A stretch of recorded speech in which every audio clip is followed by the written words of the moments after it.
Banyak jalan menuju Roma dan banyak cara mencari sinyal internet untuk belajar online. Seperti dialami pelajar di lereng Bukit Menoreh yang harus belajar di pinggir jalan meski keselamatan jiwanya terancam. Tiap pagi, Tiara Noviani harus sudah siap dengan perlengkapan kuliah. Mahasiswa sebuah perguruan tinggi di Magelang ini bersama adiknya Siti Salma pelajar kelas 8 harus belajar online di luar rumah. Tiara Noviani dan Siti Salma tinggal di Dusun Nalan 2, Desa Kenalan, Kecamatan Borobudur, Magelang. Tempat tinggal kakak adik ini berada di lereng Bukit Menoreh yang tidak masuk jaringan internet. Di titik inilah keduanya bisa mendapatkan sinyal internet. Dengan segala keterbatasan, keduanya harus mengikuti belajar online. Suka dukanya tentu konsentrasinya terganggu, terutama sekarang kan saya sedang ujian ya. Kalau misalnya orang lewat, kan orang-orang sini biasanya kenal, nyapa, dan yang nyapa itu beliau-beliau yang lebih tua dari saya gitu loh. Masa saya yang lebih muda nggak balik nyapa, sedangkan saya kan butuh konsentrasi untuk mengerjakan. Terus kalau misalnya panas gini, kita ganti-ganti tempat untuk mencari tempat yang lebih teduh. Terus juga kemarin sempat hujan juga, jadi kita bawa payung. Tiara dan Siti belajar online di jalan utama desa. Meski keselamatan terancam, mereka tetap belajar sesuai jadwal yang diberikan kampus atau sekolah. Dari mulai bulan Maret itu lockdown, terus sekolah menetapkan untuk daring, di rumah nggak ada sinyal, yang ada sinyal itu cuma di sini, ya udah saya ke sini, gimana lagi nggak ada jaringan. Kebijakan pembelajaran jarak jauh dengan sistem online memberatkan bagi mereka yang tinggal di desa, seperti Tiara dan Siti Salma. Keduanya berharap ada solusi terbaik agar mereka tetap bisa menuntut ilmu di tengah pandemi yang belum akan berakhir. Dari Magelang, Jawa Tengah, Puji Hartono, iNews melaporkan. Kantor Kelurahan Jati Rahayu, Kota Bekasi per hari Senin ini resmi membuka ruang belajar bagi siswa-siswi sekitar yang tidak mampu membeli kuota internet. Kegiatan belajar secara online di kantor kelurahan ini dibuka dari pukul 8 pagi hingga 4 sore. Inilah suasana belajar online yang dilakukan oleh siswa-siswi yang tinggal di sekitar Kelurahan Jati Rahayu, Kecamatan Pondok Melati, Kota Bekasi, Jawa Barat. Ruang belajar lengkap dengan meja serta wifi gratis disediakan. Kegiatan ini diadakan setelah pihak kelurahan melihat kondisi perekonomian orang tua siswa yang tidak merata dan harga kuota internet yang tidak murah. Kegiatan belajar secara online di kantor kelurahan ini dibuka setiap hari dari Senin hingga Jumat dari pukul 8 pagi hingga 4 sore.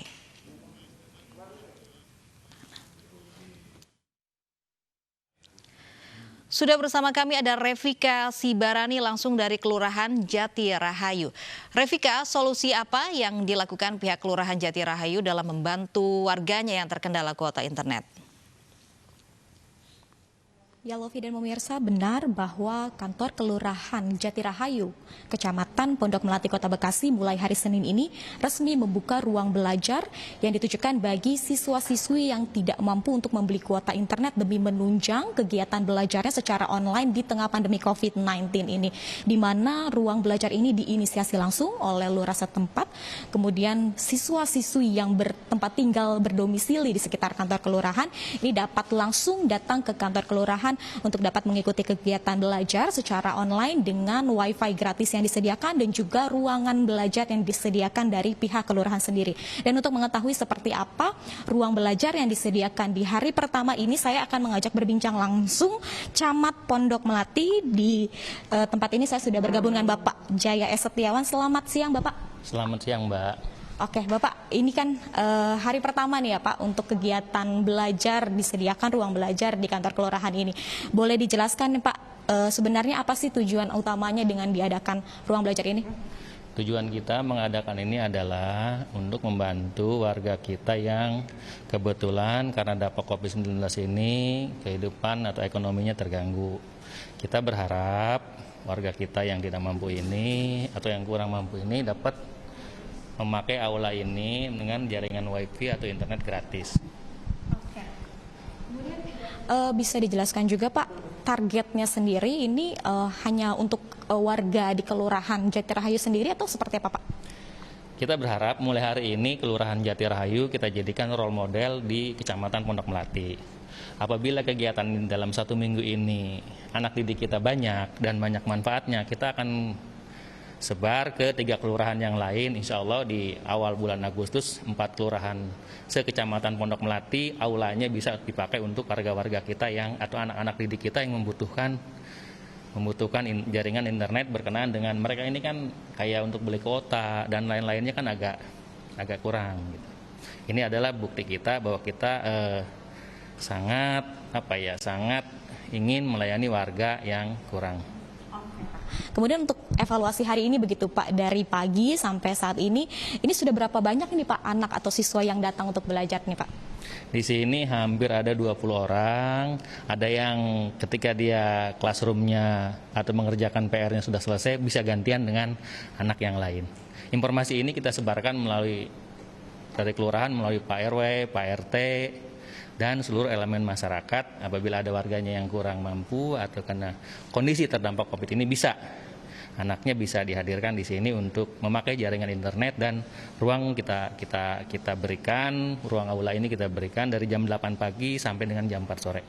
Oke, baik, berarti untuk informasi atau sosialisasi ini sudah tersalurkan begitu Pak dengan baik ya Pak di RT RW setempat ya? Sudah, kita sudah sampaikan baik di medsos maupun secara normatif kita sampaikan melalui forum RW, RT dan seluruh elemen masyarakat yang ada di Kelurahan Jati Rahayu ini. Ini adalah role model di Kecamatan Pondok Melati, Kelurahan Jati Rahayu ini.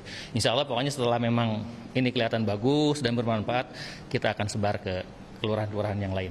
Baik Bapak Jaya, saya mau berbincang nih dengan anak murid di sini, boleh ya Pak ya? Ya Lofi dan pemirsa, saat ini saya akan mengajak berbincang salah satu anak murid yang ada di tempat ini. Halo, selamat siang. Dengan siapa ini? Andes. Andes ini kelas berapa kalau boleh tahu? 1 SMP. 1 SMP. Andes dari jam berapa nih belajar di sini nih? Dari jam 9. Dari jam 9. Andes belajar apa aja dari tadi nih? Matematika, Bahasa Indonesia, sama PKN. Oke.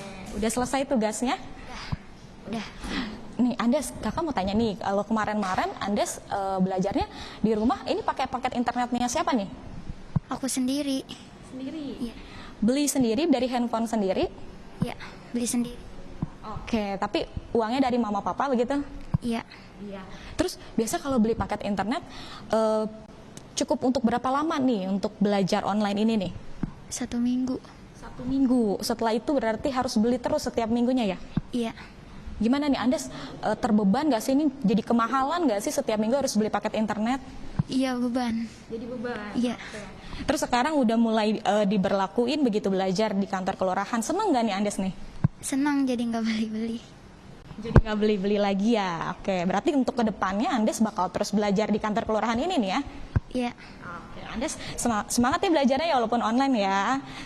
Oke, Lofi dan pemirsa, kami juga dapat menginformasikan untuk kegiatan belajar di ruang belajar kantor kelurahan Jati Rahayu ini sudah disediakan begitu meja-meja kecil, kemudian juga dijaraki begitu agar ada physical distancing di tempat ini. Kemudian juga kami dapat mendapatkan informasi kalau setiap siswa-siswi yang datang ini sebelum memasuki ruang ini harus mengikuti protokol kesehatan yang ada, yakni mencuci tangannya dengan air dan sabun, kemudian juga wajib menggunakan masker selama kegiatan belajar di ruang belajar yang ada di kantor kelurahan ini. Dapat kami informasikan untuk jam dibukanya ruang belajar ini dibuka dari pukul 8 pagi hingga 4 sore.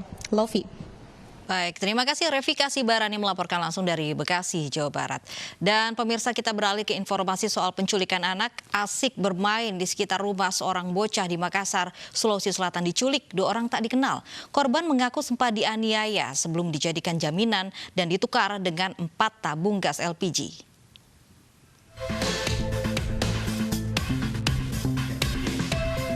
Bocah berinisial AD diculik 2 pemuda saat sedang bermain di sekitar rumahnya di Kampung Nipa-Nipa, Kecamatan Manggala, Kota Makassar, Sulawesi Selatan.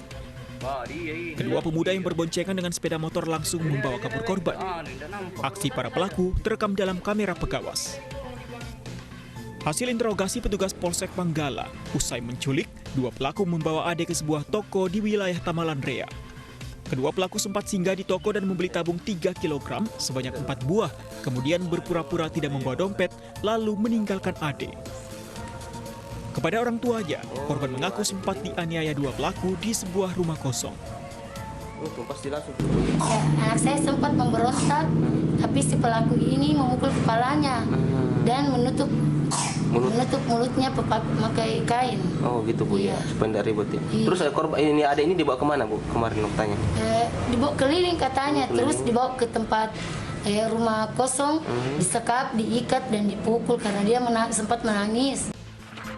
Polisi masih menyelidiki kasus penculikan ini. Sementara Ade saat ini sudah diserahkan kepada orang tuanya. Dari Makassar, Sulawesi Selatan, Julius Vin, iNews melaporkan.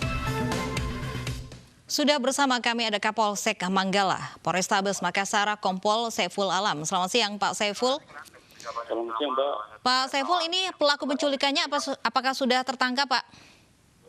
Untuk pelaku penculikan dua orang ini sementara dilakukan penyelidikan. Namun perkembangan terakhir sementara juga dilakukan pengembangan. Baik, kalau dari pengakuan korban sendiri, ini apa sekiranya modus dari pelaku menculik korban? Modusnya dari pelaku ini kalau dilihat daripada kasusnya itu memang mau belanja tabung gas namun tidak memiliki uang sehingga anak ini dijadikan alat untuk dijadikan jaminan di toko kelontong tersebut. Baik, hingga saat ini berarti pelaku masih dalam proses pencarian? Betul sekali Mbak, jadi sampai saat ini sejak kejadian terus anggota lapangan dari Polsek Manggala koordinasi dengan Polrestabes Makassar untuk melakukan pencarian terhadap kedua tersangka tersebut. Baik, untuk kronologis penculikan sendiri Pak, apakah betul ini korban sempat dijadikan jaminan untuk membeli tabung gas LPG? Betul sekali Mbak, dari hasil interogasi si korban inisial AA ini, setelah dibawa sama si tersangka itu dilakukan ada kekerasan di sana. Sehingga ini anak ini dibawa ke satu tempat toko kelontong. Di sana tersangka mengambil 4 tabung gas 3 kg dan menitipkan ini anak karena si pelaku ini pura-pura tidak membawa uang dan untuk kembali ke rumahnya mengambil uang nanti akan kembali lagi katanya ke toko tersebut. Sejauh ini ada berapa saksi yang sudah diperiksa dan bagaimana keterangannya? Untuk sementara ini saksi yang diperiksa Mbak itu ibunya, bapaknya, terus tangganya ada 2 orang. Baik, keterangan dari para saksi bagaimana Pak? Keterangan para saksi cuma melihat dari belakang waktu ini anak sementara bermain di dekat rumahnya di pos ronda. Tiba-tiba datang ini pelaku dengan gerakan cepat begitu membawa ini anak ke satu tempat dengan alasan untuk membeli papan, memperbaiki pos ronda. Baik, ada bukti CCTV kronologis kejadian. Sejauh ini apa kesulitan dari pihak kepolisian mencari pelaku? Ya betul sekali Mbak. Jadi ada rekaman CCTV tentang melintasnya si tersangka ini mengendarai sepeda motor menyimpan si anak di tengah-tengah. Ini juga berulang-ulang kami putar, tetapi masih minim untuk sebagai petunjuk pengembangan lebih lanjut. Baik, terima kasih Pak Saiful Alam sudah bergabung bersama Mbak. kami di iNews.